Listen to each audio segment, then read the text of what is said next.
Are you ready? Are we live? Are you ready to start? Okay. I think I will just stand up for the introduction. Hi, everybody. My name is Heidi Vaughn, and I would like to welcome you to the Young Center and Mathieu and Jean-Baptiste talk. I hate to read, but I'm going to read because I don't want to forget anything. We just made an announcement a couple of days ago. I curated Matthew's show, but we just announced that my gallery, Heidi Vaughn Fine Art, in the Upper Kirby District, is now representing Mathieu, and I'm so excited about it.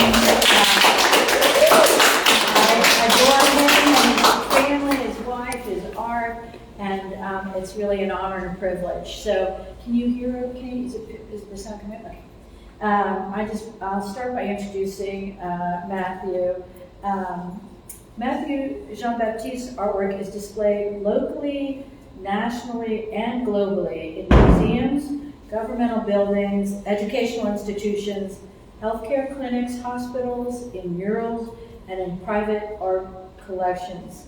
His work has been exhibited at the Women's Hospital of Texas, in Discovery Green, the Young Center, including a show before this one, Rice University, Art Basel in Miami, Haiti's Presidential Palace, the Houston Museum of African American Culture, the Antioch Missionary Baptist Church, and Houston's Freedmanstown Conservancy, among many other notable institutions. He's participated in numerous charity events, including APROFISA. I don't know if you say that as a word or. Okay, and the Institute for Justice and Democracy in Haiti. Mathieu, welcome.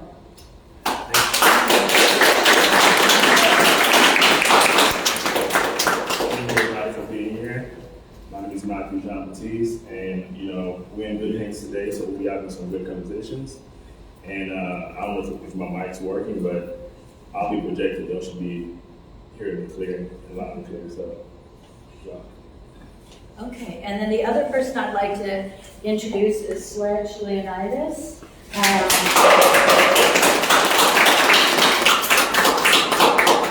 He's involved in Houston Haitians United, Houston Caribbean Professionals, and especially, I think we're going to talk tonight about Gentleman Noir. Welcome. Thank you. It's a pleasure to be here. Can't wait to get into this conversation. The pieces, they look great, and just bringing this synergy of expressing ourselves through art tonight via this conversation. Let's go on the stream. Beautiful. I'd like to start by addressing the big painting in the back of the room. And I'm sorry for the people watching on Zoom who can't see it, but if you look at any of our social media, you'll find it. It's a sort of life-size depiction of you in the bath. And I'd love you to talk about that. So it was pretty much like, early this year, I was going through a lot of stuff like, can't go back home, and back home, right now it's being like under attack where people can't be like, live life, like, have that freedom that we fought for in 1804. And I was thinking about it, and at that time I was going towards like, being an American citizen. And I was thinking about like, what does that look like where now I can't go to my homeland, but at the same time, I have this new country who's embracing me as my second home. So what does that look like for me? And my wife and I, we took a trip to Mexico on my birthday 2 years prior. She took a picture of me while I was in the room, in the tub, and I was looking at the picture. I was like, this is kind of cool.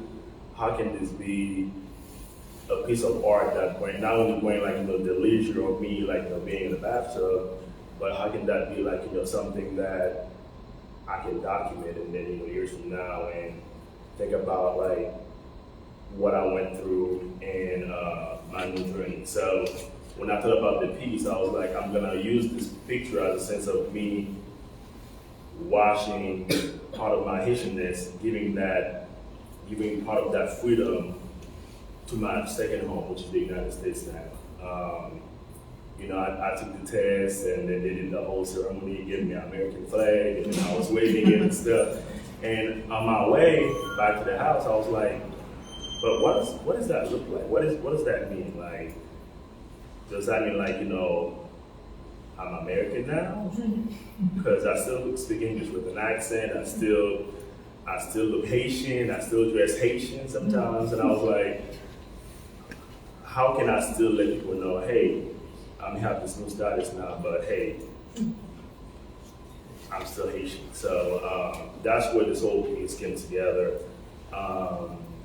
And I still wanted to show people, like, you know, a sense of me exploring space. That's where you can kind of see the piece look kind of unfinished, in the sense of, like, you know, to show people, like, I'm still thriving. I'm still finding understanding of what this new status means, like, you know, what's the meaning of it. So does that mean, like, you know, you're American now and then come party with us? Or does that mean, like, you know, you still have to be you on your own Haitianness, but you have this piece of paper so you don't get deported back home? So I'm still seeking for answers and stuff, but you know, in the meantime, you know, it's great being here. It's great being American. So yeah. So you were making art in Haiti before you came to the United States to go to school in Boston. Is that right? So how did your art change before you? How is it different now from what it was like when you were just pure Haitian? So when I was in Haiti, I was just like doing work mostly, like, you know, to help the community. Part of this body of work, you know, that's part of what I was exploring when I was in Haiti. Back home in Haiti, we have that system where people don't really know what to do with recycled materials. They just like throw that anywhere around the country and stuff like that. And I'm going to get out of the way so the camera can pick up what he's talking about. And me as an artist, I was trying to find a way of how to help the government, like, you know, figure out certain things, like when it comes to like the first part of the beauty of the country, meaning, like, you know, when you go to Haiti, I don't want you to just come and then just like see a pile of trash or recycle stuff that could be used as a sense of art. So me and a group of friends, you know, we gathered together and trying to see how we can take this trash back to people's homes, but in a sense of art. And that's when I started this body of work where you can still see, like, you know, that's a bowl, that's a plate and everything, but now it's no longer that anymore. It's part of, like, you know, that angel wings or that angel, like, you know, dress. That project was super successful around the country where, you know, people were just like, would come and just like buy it. I had no supplies to make enough work to support the amount of requests people was making at that time.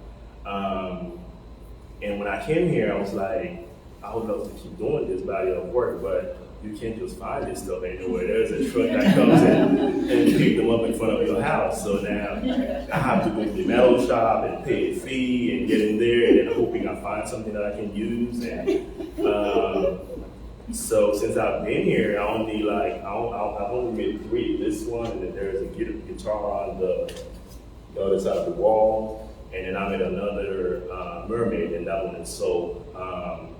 It's just like, you know, I like working in different mediums because it's a sense of, like, you know, showing people as an artist, it's very stagnant when you're really stuck in one medium and you're not really showing people, like, you know, range or certain subjects. You know, if you're talking about, like, let's say climate change, you can't just only be using pen, like, you know, or metals or whatever. So you have to use different mediums to kind of convince the viewer, like, you know, what you're trying to convey in those pieces. So okay. I can go on, but So you've been here now 15 years. And Sledge, what about you? How long have you been in America? Well, I'll be 43 in January. I came permanently at the age of 8. So it's been a while for me. Kind of like Mathieu, as I look back at the piece of him in the bathtub, it's kind of like this baptism, you know, of, you know, immersing yourself into a new identity and coming out, but still what was embedded in you. It's interesting because, like I became naturalized and became a citizen of this country as well. And there's this struggle to where, how do you maintain your sense of identity and who you are while acclimating yourself into a new world, into a new environment, new ways of doing things, new foods and everything. But fortunately for me, my parents kept us grounded within the house. We were very Haitian. It's just when we left the door, then that's when, oh, okay, yeah, we're in America. Well, I have to ask you, as a Haitian, do you think this looks Haitian? And no matter your answer, why? The body of work, Haiti is such a vibrant and colorful place. Even from the modes of transportations we use to get around, called top tops, they're painted. So the way I express Haiti is just it's just a body of art, really. Everything is so artistic, from the modes of transportations, from the people's homes, from the signs of businesses. It's all really paint. Like here in America, we have like signs. Not to say that we don't have signage. Places do have signage, but for the most part, everything is really painted. So this body of work just really highlights the vibrancy and the colors that you will see around the country. I'd love to hear that. And so can you talk about some of the other works that are in the show? Who are the people? Where are they going? Where are they from? So, early last year, I'm sure everybody saw on social media the whole back and forth when the Haitians were trying to cross the border, how they were being treated. If you haven't seen the pictures, so no need to go look for them because they're not the sweetest to see. So, and I was looking at it, how being in this country, how sometimes, as an artist, you can't really proudly say, hey, I'm Haitian. They're always gonna be like something that gonna come after you, like, oh, you remember what happened to Del Rio? Like, they were whipping them Haitians like it was back in the day, slavery time, and that always stuck with me. And I was thinking about a way to do something where to give these people hope, because these people, they work for days, hours, throughout some forests and stuff like that to get here. And then when they get up the border, what they get in return is the law enforcement, pushing them away, saying, go back to where you come from. Meanwhile, we just had the president assassinated, where some Haitians were trying to figure out, a sense of normalcy. And first thing that we're trying to do is seeking the first aid, which is find a job, food, or better environment. When I was looking at the pictures, which Sledge will be more, able to elaborate on that, because he's part of Haitian Youth United. They were a huge help for those Haitians, because these Haitians, they, after working for days and hours, and some of them got babies, as an artist, I was like, I want to do something that can give them hope, can give them a sense of direction. That's what you see in every single piece. There is that sun. It's like, it's used as a compass to the road that the tribe is going. And that blank of the canvas is a sense of like, where are we going?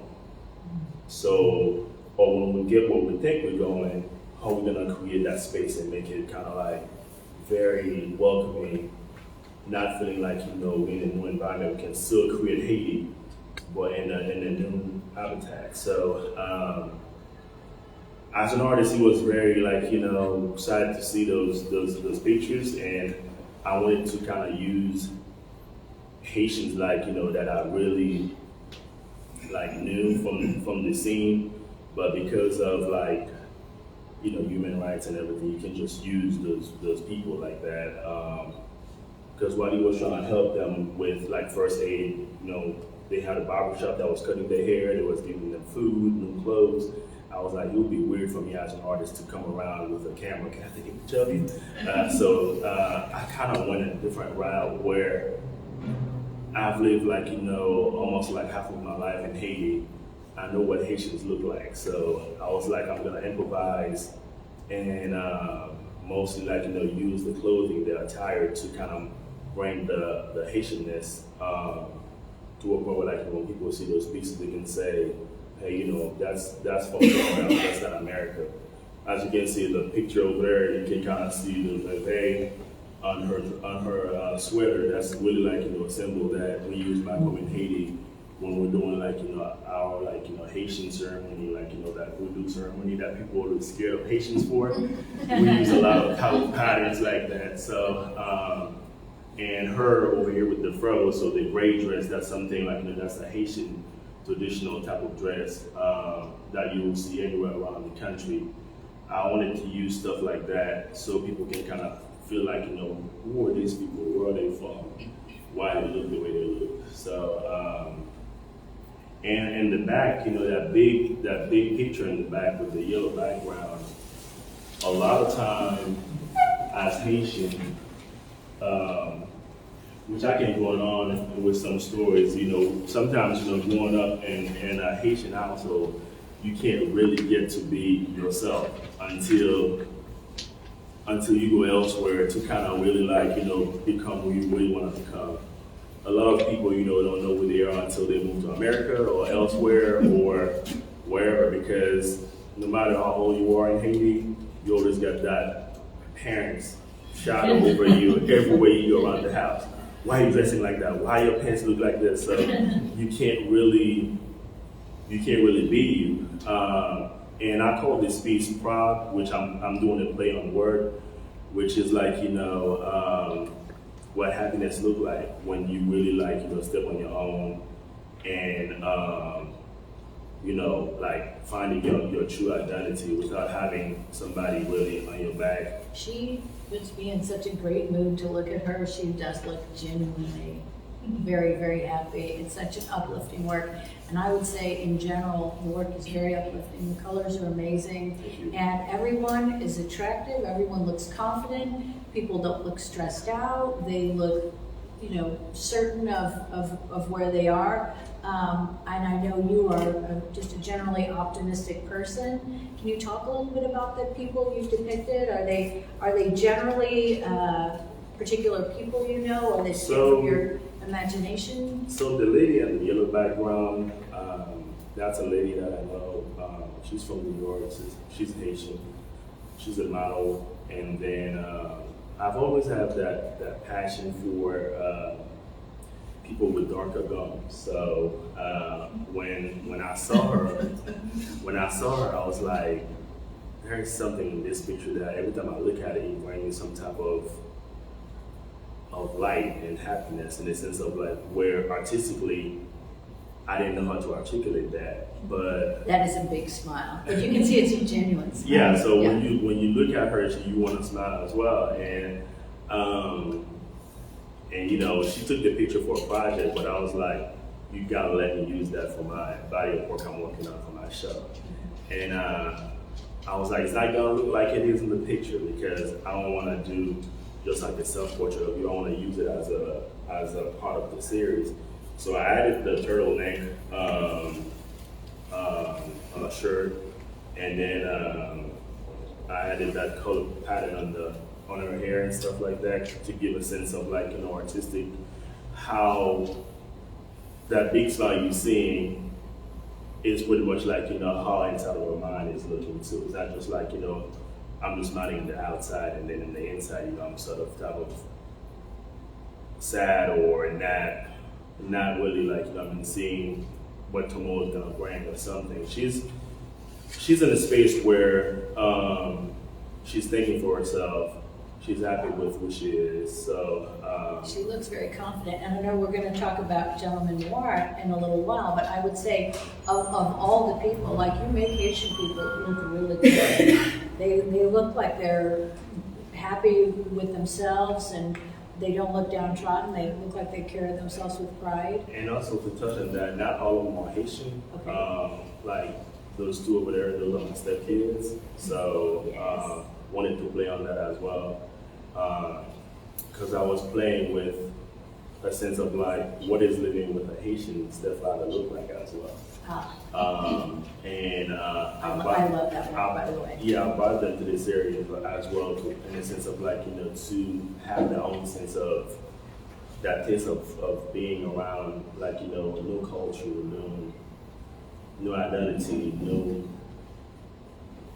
no everything, no food. Because when I cook at the house, it's like, we never had this before, but I'm about to try it. So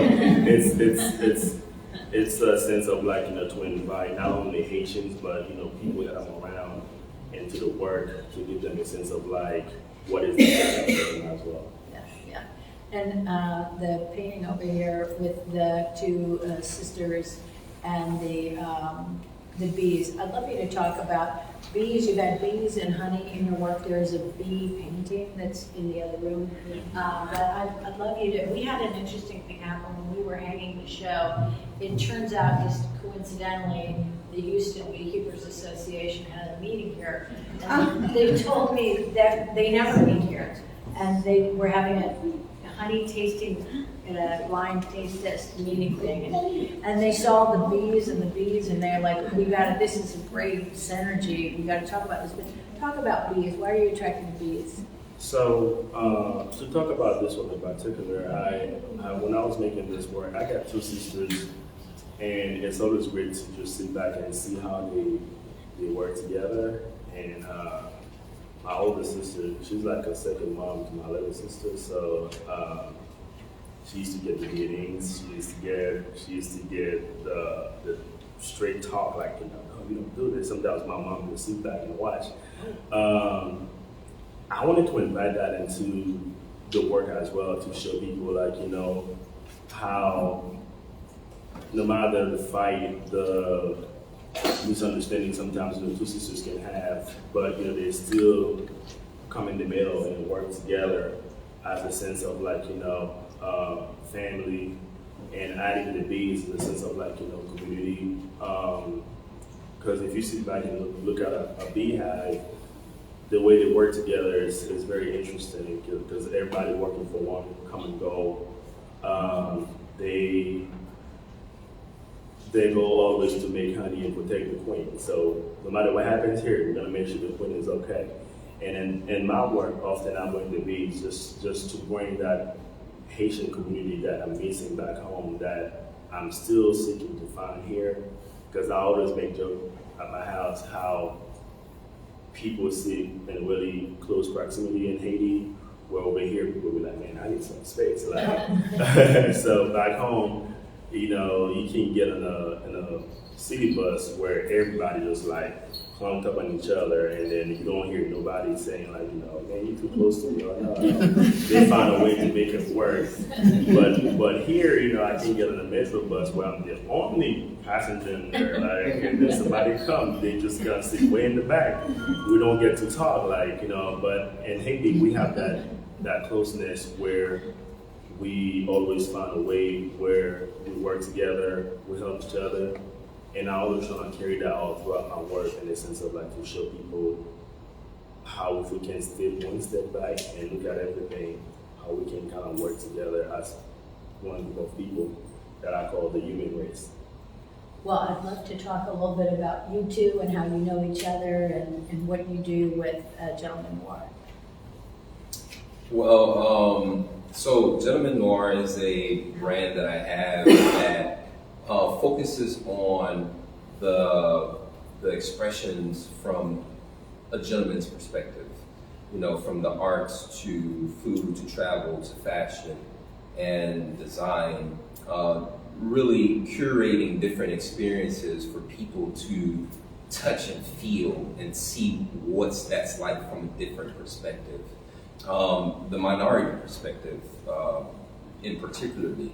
So that's what Gentleman Noir is, and in that, showing and inspiring youth, new age of young men what it is to be a gentleman and what that's like. So it's really an experience versus just, just this idea, solely. But I curated an experience several years ago with one of my organizations, and Mathieu was part of that show, and we were raising some funds, and he came and did a live painting, and he bought some other pieces as well, where we were auctioning, and there was a piece that really just spoke to me, and I was able to get that piece. Now, and I understand you were the first person in Houston to buy Matthew's art, is that right? he can verify it right now next to me. Yeah, that's great. Yeah, so I mean, now his prices are through the roof, right? Just wait. But I saw something there. I was like, let me just grab this right now. But I'm a collector of the arts. I just love expressing myself in that way. And so in those experiences, we found a commonality within one another. I believe when he first came to Houston, there was another lady, an art curator. She had a space as well. Her name was Heidi. Go figure, right? Yeah. Her name was Heidi, and How can that be? and so Heidi was a good friend of mine because I used to curate experiences at her art gallery. And so she called me and she said, hey, there's this Haitian artist that's coming into town, and you're the first person I thought of. So she connected us, and then from there, we've been connected ever since, even stood in this way. Oh, beautiful, beautiful. So, can you talk about, have you been involved in other ways with the organization? Is this something you regularly go to meetings? No. Okay. I don't have the luxury of time to really get involved with them how I would really want to get involved, but there is that when I go back to them, they'll be like, hey, Matthew. So it's almost like I've been there the whole time. So I often answer their calls because sometimes we could be going through something back home, and then as a nonprofit over here, they put something together to give you a flavor of what's going on back home. Like when the president was assassinated, so they did a vigil for the president, which was very symbolic. It felt like, as if I was in Haiti. So I give them credits to everything that they're doing because, they have very little of nothing, and then the way they're making it work for the Haitians here and abroad. So people I kind of work close with them. I know, what's going on when it comes to funding and everything, but people from abroad see it and like, oh man, they doing it, like, they doing it big, but I step in and help sometimes, when I can, because I really know and understand the work that they're doing, and then how impactful, it can be to other states, to other Haitians, not to Haitians only, but to people in general who come across the nonprofit. So To tie it all in, these images that you see, this migrant journey, our organization with the migrant crisis that happened at Del Rio, it was almost we assisted about 2,800 Haitians that came to the city. The mayor called us, and we were able to galvanize ourselves pretty quickly and just provided that sense of safety and security for them and familiarity, especially with food and language, for them to acclimate themselves in the city and also to get to their next step, whatever that was. So in looking at these images, it really reminds me of how impactful that moment really was, and having it captured in this way. As an immigrant, we oftentimes politicize, these stories. Everybody has their choice and where they stand on the sides of the aisle when it comes to immigration in this country. But when I think about the quote unquote American dream per se, I can't say that we are really inhabitants of this land. Most people have migrated here from other countries. I know America has the story of Great Britain and how, you know, the exiles came and on Plymouth Rock, and just from that historical aspect. And I'm reminded also of the Haitian Revolution, how, you know, Haiti being the first free black republic in the world, and also being a beacon of hope and freedom for nations everywhere. So slavery just should be just abolished. And if anyone sets foot on the soil of Haiti, they were a free person, period. You know, so setting that precedence, and now thinking about, you know, immigration in here and the contributions that Haitians has had throughout history, and even here in America from the Battle of Savannah, which was very pivotal in the Civil War and the Union staying together. So when I see the country sometimes polarized when it comes to immigration, yes, we need laws.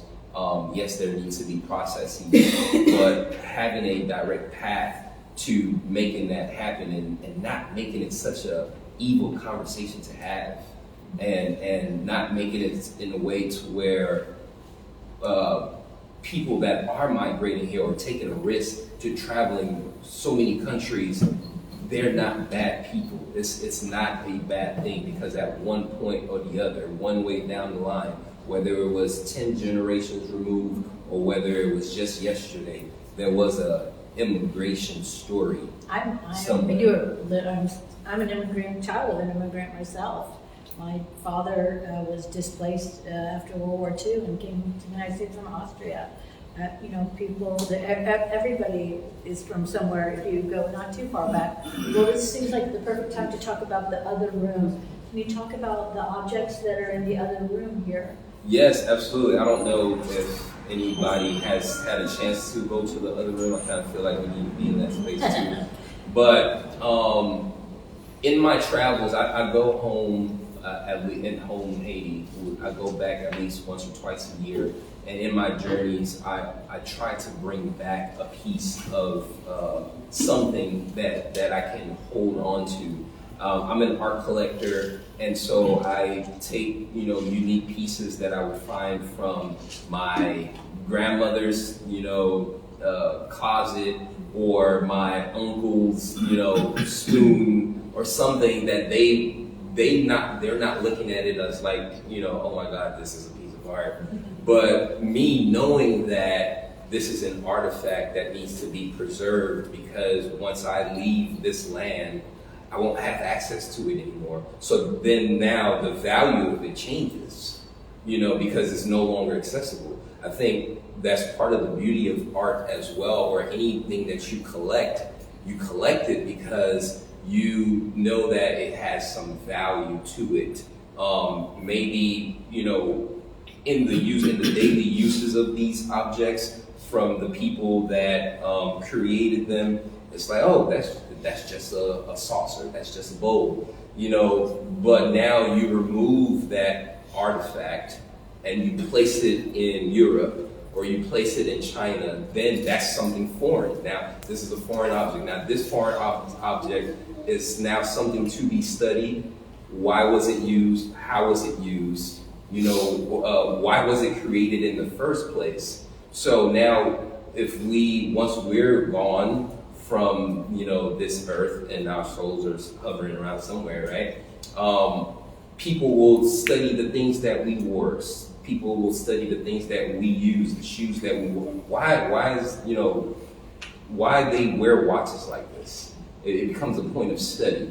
So I try to hone in on these things as I collect throughout my life, and bringing the part of home here is something that is important to me, and of course it's important so that other people can experience that.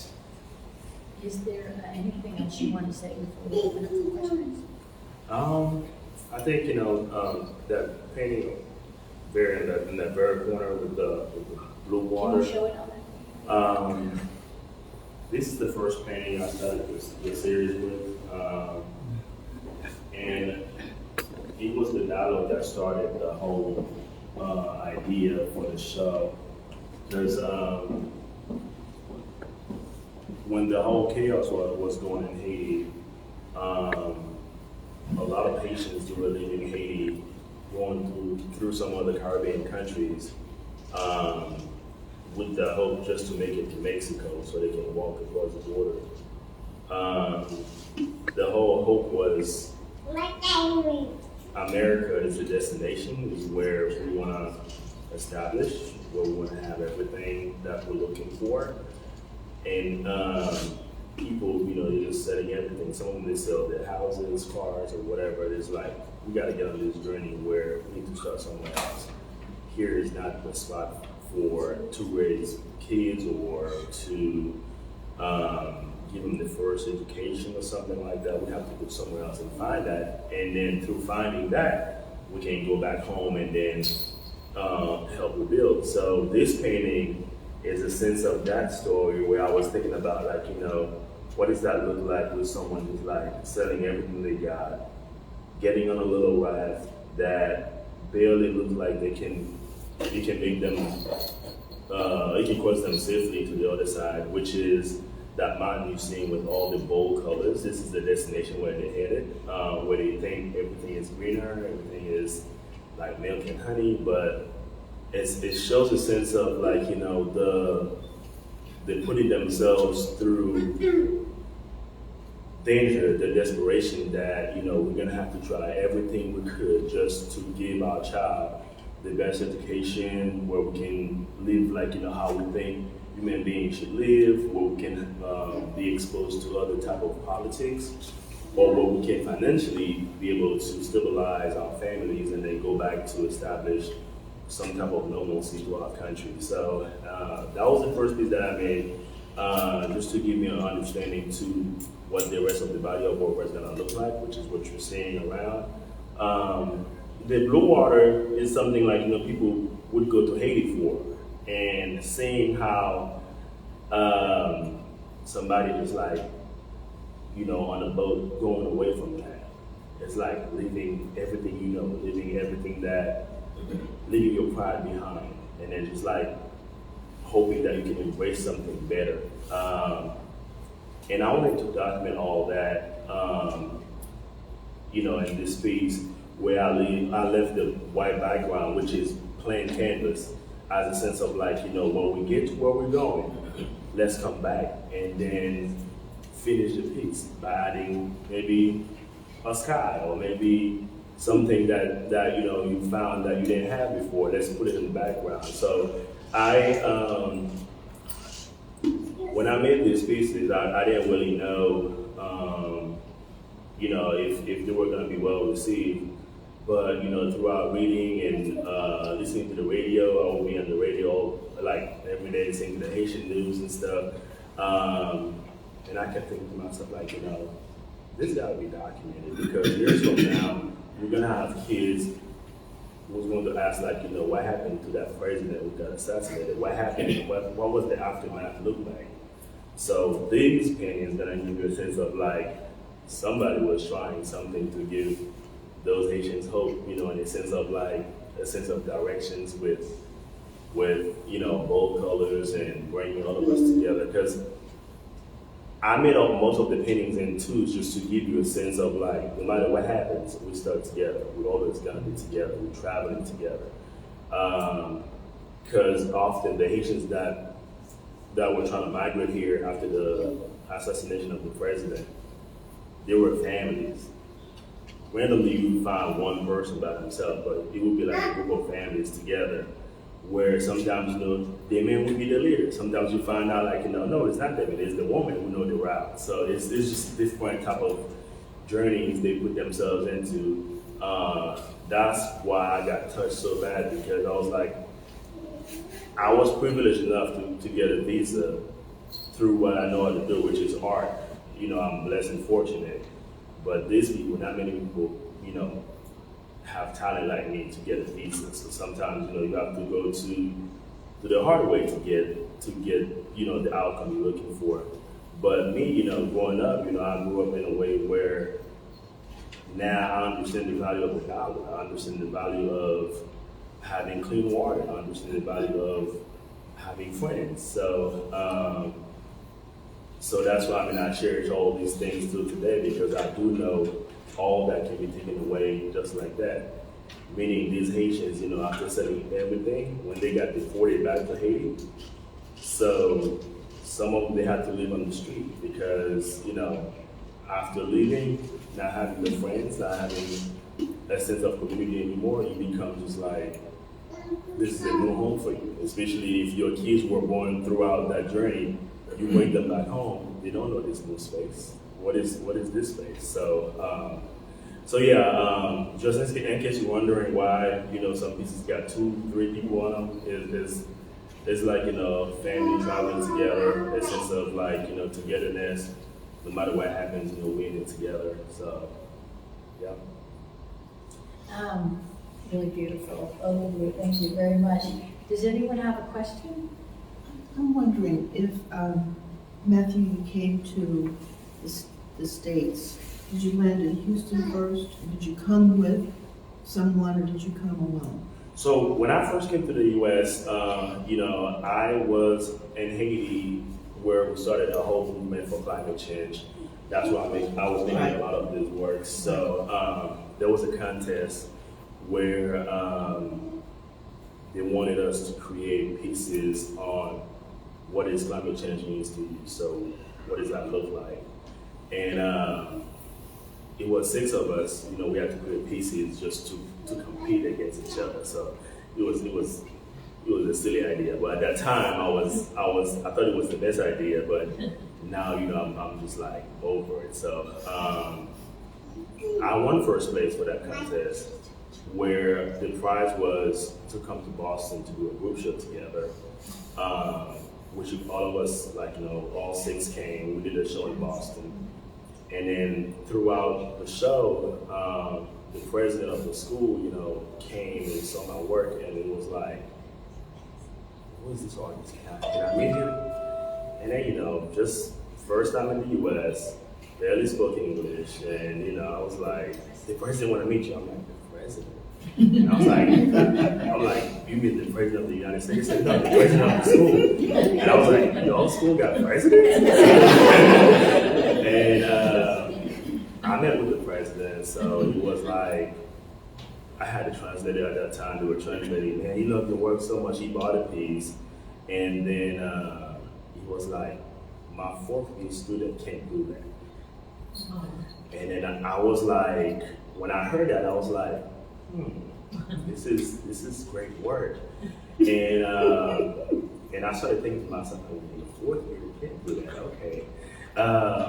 He said, just because of that, I want to invite you back for a 1-year program that we have on in the school. I want you to study with my students.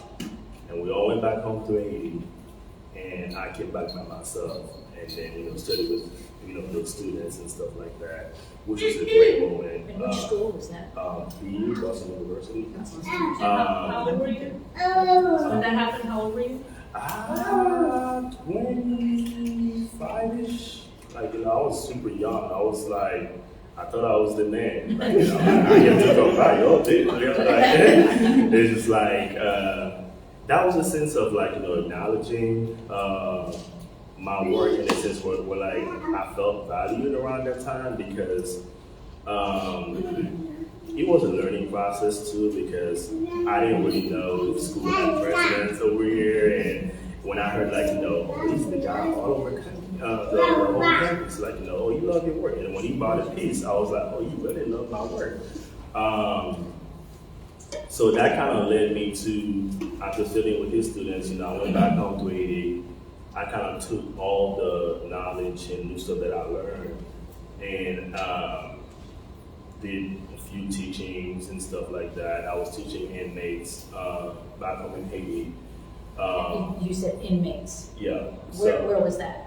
It was a juvenile place in Haiti where they would hold the prisoners before they would send them to federal prison. So where in Haiti, if you end up in that space, what that looks like is pretty much like, you're doing push-ups every day or get beaten or just like anything can happen to you. You become more in danger when you're in that space than you are when you're outside. And the government, had hired me to bring art into the prison system, just to give them a different narrative where they can actually, do works about how they feeling daily, what their days look like and stuff like that. And it became to a point where all that knowledge, I got from Boston was transferred there, and it was such a great way to see how me exposing myself to a new environment and then grabbing all that I got here to transfer it down in Haiti. I felt like, I did something. That's why me being here, not being able to go back. I'm like, I've done enough. I can take a break now. But to answer your question, yeah, Boston was the first spot that I entered when I first came to the United States. And then you spent some time in Minnesota, and I think you appreciate the climate as well. No, I ran away from that. Anyone else? Well, I would just like to say thank you so much to everyone who's come. The show is up until December 21st, and the hours at the Young Center, I wrote them down, Monday through Thursday, 10 to 6, Friday, 10 to 4, Saturday, 12 to 4. I hope you come see the show, Dyaspora. And also, if you guys can come to this room and spend some time with Serge Leonidas, I would like for him to talk briefly about his collections, which, I'm so privileged to have his collections, being a part of the exhibition. So when I reached out to him, asking him to lend me his work, so we didn't sign a contract, but it was like we're gonna take pictures. So I want to take a picture of how you look when you got in here. That's the contract in the Haitian way. So which I'm so happy that he trusted me with his works, and because you're gonna talk about them, which you're gonna find a lot of good gems into what you're about to say, because some of these stuff got deep meanings. And they were in my car, I was going home with them. I'm like, you trusted me with these? What if I skip town? So you're not leaving your wife and kids behind. But I want to say thank you to everybody for coming to the artist talk. So so privileged to have all y'all here. So if you have any more questions, you can always reach out to me on social media, or you can just hang out with me before you leave. But in the meantime, if you have any questions, just come and talk to me. Thank you.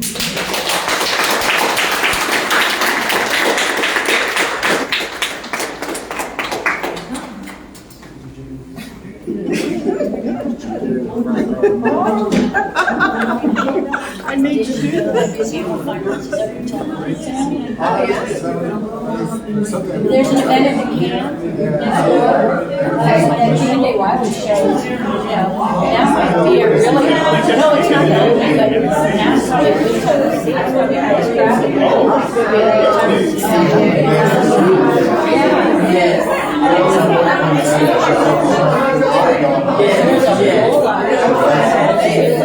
Thank you so much. Did you have a lot of people watching? People came through. Yeah.